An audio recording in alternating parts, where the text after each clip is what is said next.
Vázquez, coordinador de Artículo 19. Juan, adelante, ahora sí, esperamos tener una buena conversación.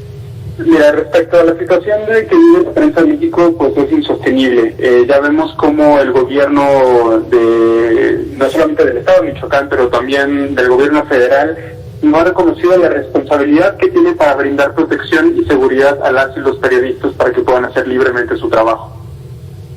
Déjame preguntarte, ¿tiene alguna relación esta situación en la que se ha manejado la denostación y el descrédito contra los periodistas que esté promoviendo este tipo lamentable de ataques? Lo que ciertamente se promueve es la impunidad. Ya lo vimos en su momento con el asesinato de Roberto Coleto, como se lo comentaba tu colega. Sí. Se habían estado rumores acerca de su posible vínculo con el crimen organizado.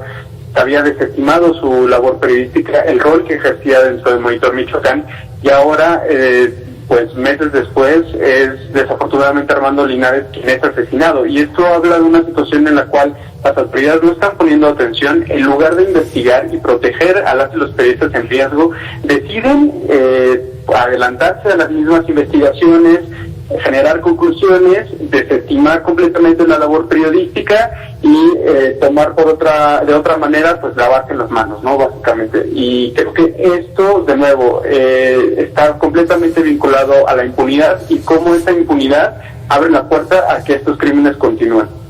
Déjame preguntarte, Juan, ¿cómo hacen en Artículo 19 el seguimiento de este tipo de eventos? ¿Cómo ir discerniendo cuál es el objetivo y el porqué de un homicidio como estos? Pues en lo que hemos documentado del año pasado, en 2021, y en lo que va de 2022, sí hemos encontrado vínculos con los asesinatos de periodistas respecto al ámbito político en los lugares en donde se cometieron. Claramente Armando Linares había señalado en su momento, no solamente cuando fue el asesinato de Roberto Toledo, pero unos días antes, respecto a las amenazas que había sufrido en medio por las investigaciones que habían hecho sobre hechos de corrupción en donde el alcalde de Zitácuaro estaba involucrado, y él había asegurado que esa cobertura tenía un vínculo con estas agresiones. Entonces estamos hablando que las agresiones que son cometidas contra periodistas, sobre todo los que cubren corrupción y política, pues tienen ese factor, ¿no? Y en ese sentido hay que entender que, como tú lo mencionabas, la parte despectiva contra la prensa, en donde hay una aversión completa a su trabajo, entendiendo que este trabajo está para cuestionar a las autoridades y exigir rendición de cuentas.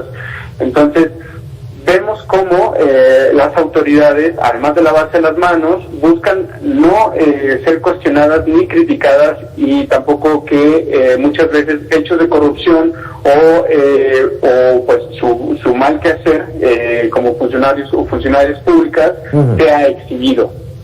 Pero estamos hablando, Juan, por lo que me refieres, el tema lo has llevado, me lo has mencionado al auditorio, como un tema de ataques de la autoridad.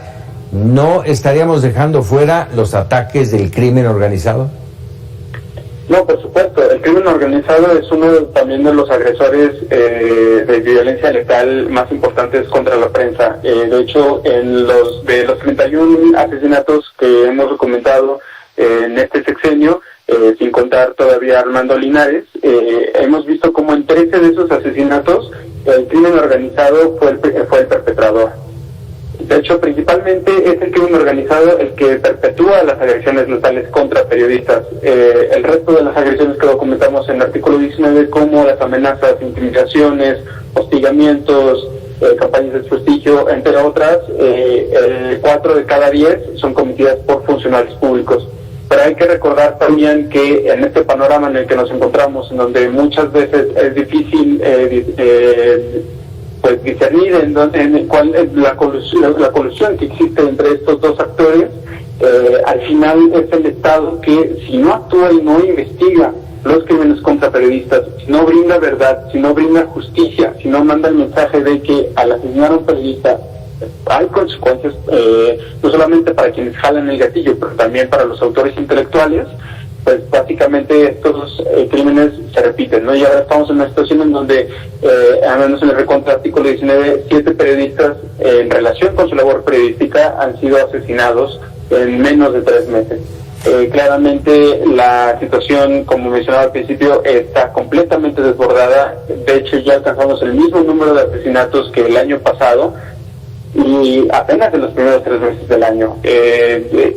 Al final pues no podemos dimensionar o podemos pensar en qué es lo que puede suceder en el resto del año, pero ciertamente las condiciones que han permitido que ahora estemos hablando del asesinato de Armando Linares nos permitan pensar en pues qué va a suceder con el resto de los periodistas y las periodistas en riesgo. Resumes perfectamente bien, Juan Vázquez, coordinador de Artículo 19, un desplegado que estoy recibiendo en este momento, generado por periodistas, dice así: periodistas que desempeñamos nuestra labor en Michoacán.